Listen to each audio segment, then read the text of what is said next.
all that we're really going to do to introduce variables into our lexicon in this course is just to think of them as placeholders. Right? Think of them as empty vessels into which I can pour a number. And that's all that we'll be doing with them for this week.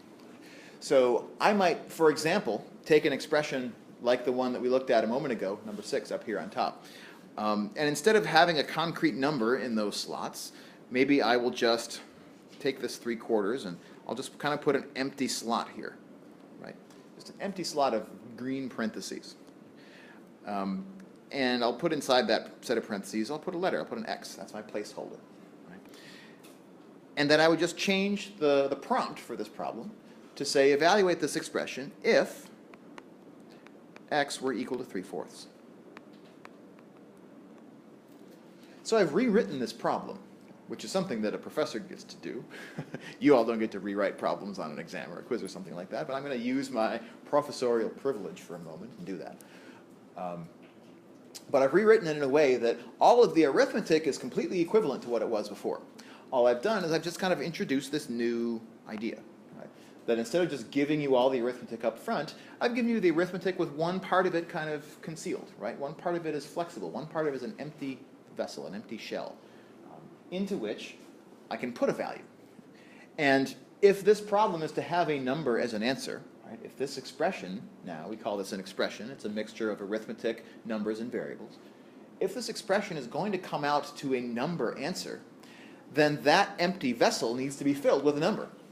There's no other way to do it. Otherwise, there's no way for this to come up with a single number as its answer. Right? Otherwise, it's the value of this expression will depend on the value that we put into that empty vessel, and therefore, the value of this expression is, without any further information, variable. Right? It will depend on what we plug into the value of X.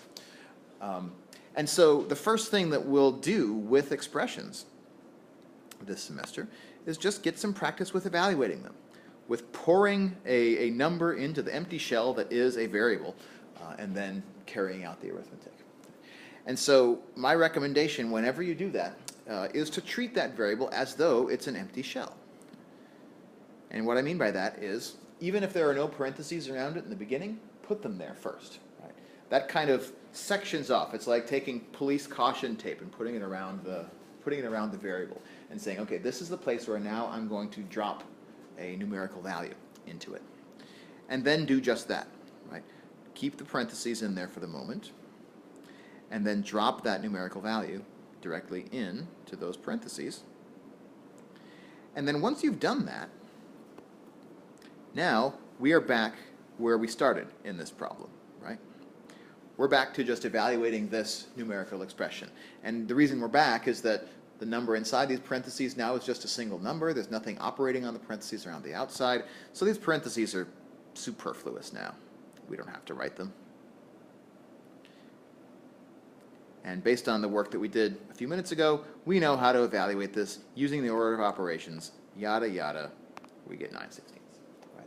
But it's this first step now that we're going to reintroduce into our workflow, right? Just one step at the beginning, where you start with an expression that has some unknowns, has some variables in it, and you're given some values for those variables, and you just go through the motions of plugging in those values into those empty shells.